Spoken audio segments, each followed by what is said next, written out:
It is a Waddle Wednesday on the Kap and J Morning Show on ESPN 1000 and streaming on the ESPN Chicago app. And Tommy's on the hotline. The CarX Tire and Auto Hotline. Rattle, rattle, thunder, clatter, boom, boom, boom. Don't worry, call the CarX man. Good morning, Tommy. How are you? I'm good. Welcome back to your own show. How are you? Good to talk to you. Okay. Tommy, the Cubs defeat the White Sox 7-6. Yes, sir. And as I told Cap earlier, it is no surprise to this veteran observer of the White Sox scene that the White Sox could be up 5-0 and lose 7-6 because the White Sox are dog crap under your shoe, your right shoes. And so I would ask you, as you were watching this game, did you have any thought, and you know what, the White Sox actually pulled this one out? I never have the thought, a strong feeling the White Sox are going to win. I don't know if that's just me, but it's after watching them lose, what is this, 12 in a row and 16-17, I don't have any strong feelings that good things are going to happen. I have to tell you, like, watching that game in general prior to some of the fireworks, it just looked like two inept teams. I'm sorry. Like, the Cubs have been almost as bad as the White Sox in recent times. And I think that the whole story from last night's game is I don't think Shota was very good again. He was not. You guys, right. And to me, Cap, that's the story of last night's game is that a guy that was historically good in his first, 8 or 9 starts has now had a couple that leave you wondering, hey, you know, is our team starting to figure something out? It's really odd that a guy has gone through 11 starts now and has not seen the same team twice. And I guess because of the change in scheduling that's more prominent, or Jesse was trying to explain that to us yesterday, said, hey, that's not as weird as you would think. But so he's not seen the same team a second time. Like Paul Skeen pitched against the Cubs twice in like 5 days. Shota's not pitched against the same team twice yet.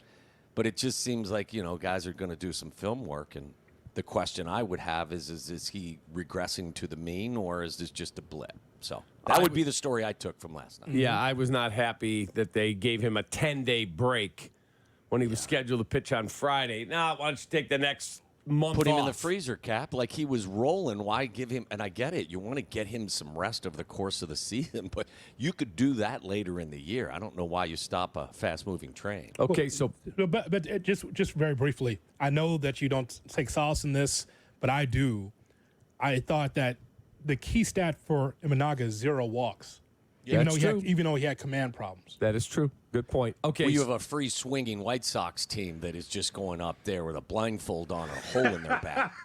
Right. So, that's where I think you could apply the, hey, who are you pitching against kind of conversation. So Patrick Mooney, who does a great job for The Athletic, Moon's reported they talked to Jed Hoyer, and they've ruled out any possibility of being sellers at the deadline, and that they're going to look to add on. And he said, not Jed, but Patrick, the most likely target would be a guy like Pete Alonso to bring thump to the Cubs lineup. Does that surprise you? It does not surprise me, but a lot of people seem to be surprised that Jed would say, no, we could still trade guys away. Well, first of all, who you trade, right? I mean, Ian Happ's got a no-trade clause, right? You're going to trade Belly? Belly, I don't know what his contract says, but I don't know if you were going to trade Bellinger and get maximum return. You could have done it last year. I don't know what you'd get this year. But, right. I mean, the concept of we're going to be sellers, I don't know what you really have to sell. On the other side of that is I'd be off. Look, I'm a Reds fan. I don't really care about your team, but I'm forced to because I work here in this market. But if I was a Cub fan, guys, there's no chance. Like, you got a great farm system. I don't think you're a rental player away from being World Series champions. So if you're going to Tommy, they're in the playoffs if it started today. And with that rotation, as Jim Bowden, Jim Bowden wrote, in a short series, you put up the starters, Steele, Imanaga, Tyone. He said that team could do damage. Well, in the I guess playoffs. if Jim said it is written, let it be done. He was the Reds GM. You were genuflecting when he was there. I don't believe that was the case, but, this is not about Jim Bowden. This is about you and I, and that's fine. Everyone's allowed to have their opinion. I would say this to you, you Cubs sycophant, okay? Proud. You shouldn't be sitting around in the third largest market trying to recreate what the D-backs did. Well, the D-backs got in, and look at them.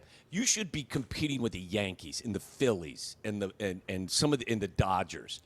Don't be bringing that small market crap. I'm not here talking and about saying small market. I never said that. I said they're going to add on. Yeah, I get it. I'm just saying, though, like, you know how they have approached things, and I keep hearing people, if we just get in, well, you should get in.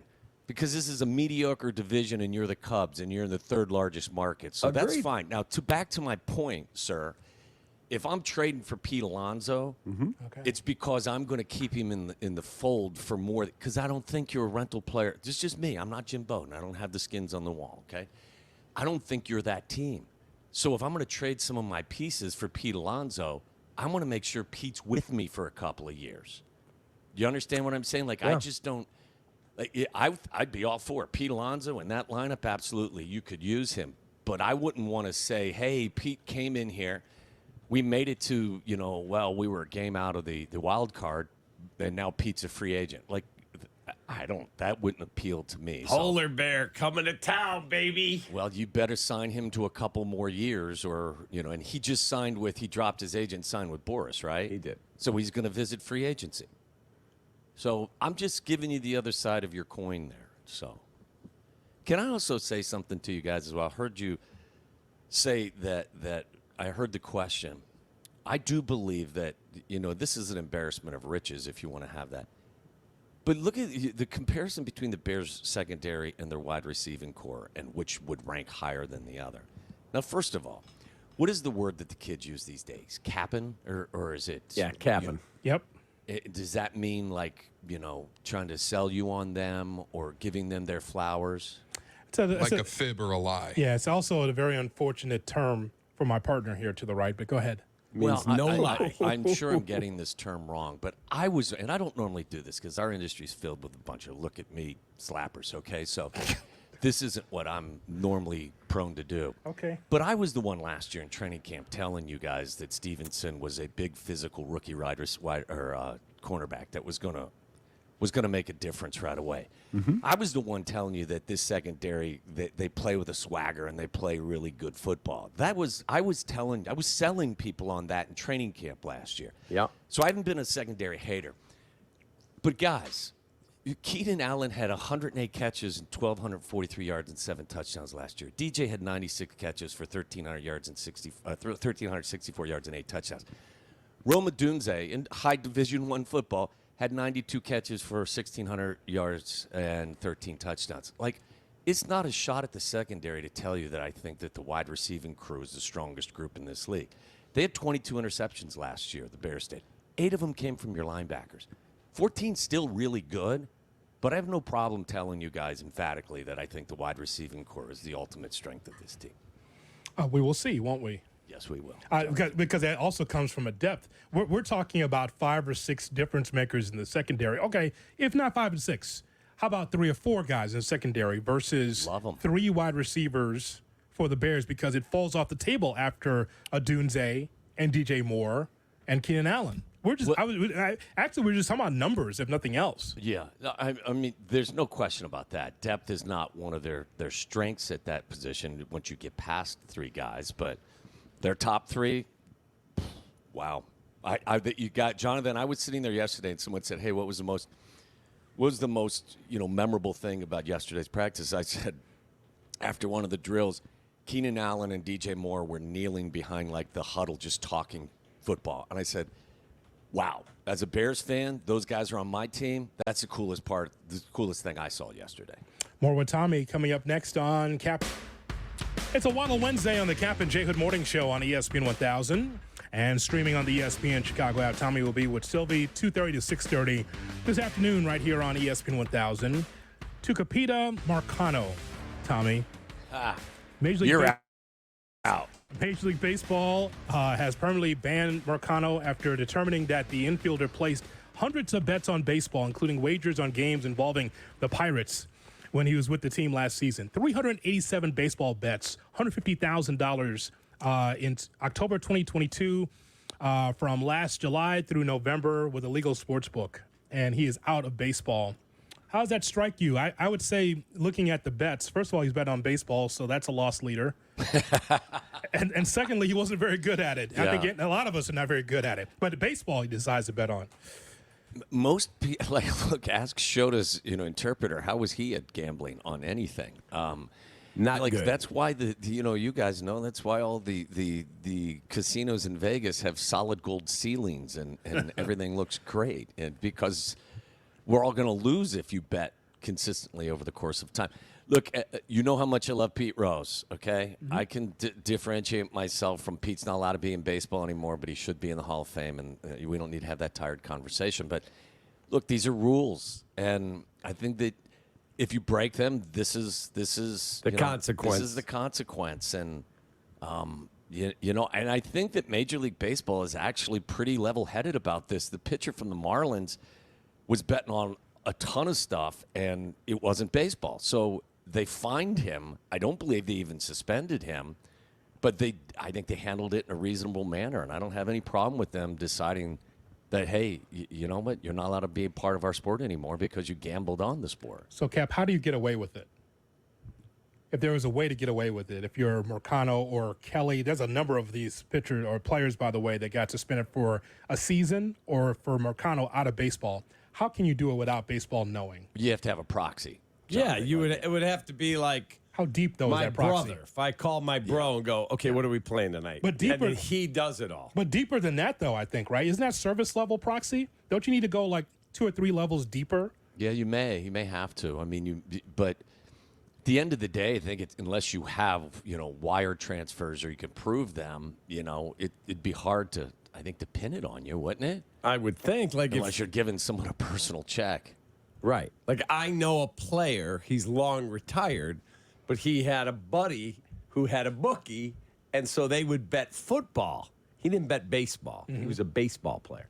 But he would bet football every week, parlays and plays and Well, my guess is, Cap, it was cash. Like, now you can track it online. Right. He would but they weren't betting stupid money either. They have, let's call it a $200 bet, and he would give him the cash. I have a feeling I know who you're talking about, but I will not. Don't out it. No. Is there something that Text me, Tommy? Was there something that you signed, Tommy, about gambling when you were in? No, football? I don't think you signed anything. You just you knew the rules. You were from that red hot wide receiver room. Wendell Davis, Tom Waddle, and Glenn Kozlowski. The 92 Bears. That's why there are a lot of rules that are easy to break here at the receiver level in Chicago. You mean okay? records. And it wasn't because of Wendell, because Wendell was a great receiver. It was more because of Kaz and I. That's why these guys are going to set all kinds of records, because we didn't put the markup very high. Wow. Watching the Bear, and you and Sylvie have gotten a... By the way, I just sent you the name. Yeah, I was up there yesterday. We're going to be up there again today. Okay, so watching that, and we were talking about, in fact, we had, what's his name, Albert Breer on. What's his name? He is weekly contributor to the show. Great yes, guy. I just had fun to spend time with. He's awesome. I just had a mental block for a second. This portion of Waddle Wednesday brought to you by Prevagen. Go ahead. He was caping for the Minnesota Vikings. That's the word I was looking. He was caping for the Minnesota Vikings and making a compelling case when you've got Justin Jefferson and Jordan Addison and T.J. Hawkinson and Aaron Jones and Garrett Bradbury and Christian Darrisaw. Yeah.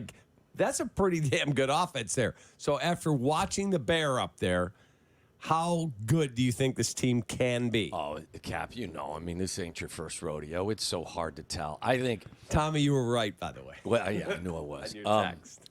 I'll say this, Jonathan, and I've been saying this now since last week. I think training camp practices are going to be fun as hell this year.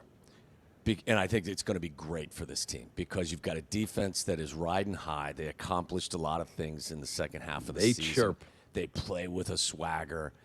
They're going to jump every route. If you want to help Caleb Williams out and get his confidence up a little bit, go through 7-on-7 with a bunch of double moves because, you got to keep these guys honest because they'll jump routes and they're fabulous at it. Anyway, they're going to chirp.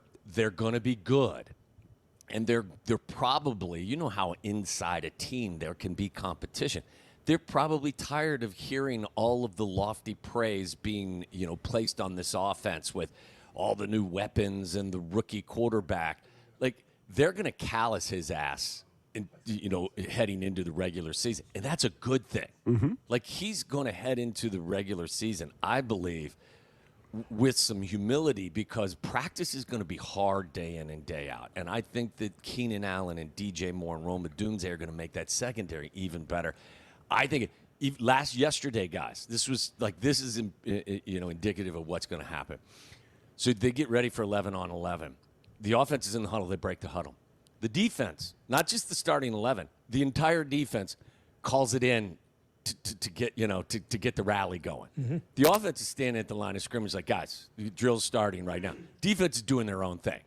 Defense is basically telling you this starts when we get set. And I thought it was so cool just to see them, even in mini camp practice, kind of try and set the tone. And they did it again on 7-on-7 just to piss off the offense. And I just think Hard Knocks is going to show some of that stuff. And I think if you get an opportunity to go up and watch training camp practices this year, you're going to be wildly entertained. How about the pick for the Caleb Williams and Bayard, wasn't it? Yeah, it was just Jonathan. He didn't trust what he saw. He held the ball a little bit too long, and an experienced, really good safety who obviously had a bad time in Philadelphia, but I think will be better this year, just made a veteran play. It's going to happen. I will say this, though. I was a little bit bummed by him. In 7-on-7s, there's no reason to do the scramble drill because there's nobody chasing you. Think about it. Like, there's no defensive line. So who you running from? So when the play's dead, just dirt it. I thought yesterday he did a really good job of not extending plays that would have been dead, because it tells me that he knows that the play is dead and he's not going to try to play hero ball and do something that puts the team behind the 8 ball. Some days or some plays you just gotta kill on your own and just live for the next play. And I think we saw some growth in that area yesterday. Tommy, have a wonderful day. Enjoy that long commute you've got today, buddy. Oh, it's going to be great. Welcome back, Jonathan. Good to hear your voice, buddy. Thank you very much. Tommy Waddle said, that he holds the ball too long. Did you hear him this morning? I didn't say. I tell you, this Caleb Williams, he's the same as Justin. I heard it this morning. I heard him. Didn't say that. On the CarX Tire and Arrow hotline. Rattle, rattle, thunder, clatter, boom, boom, boom. I heard him. Don't worry, call the Thank you, CarX Carl. Coming up in 2 minutes, we talk about the Cubs and White Sox series. It commenced yesterday for Game 1, and also some great conversation that Adam Schefter had with Ryan Poles, the general manager of the Bears. It's awesome. That's in 2 minutes on Kap and J.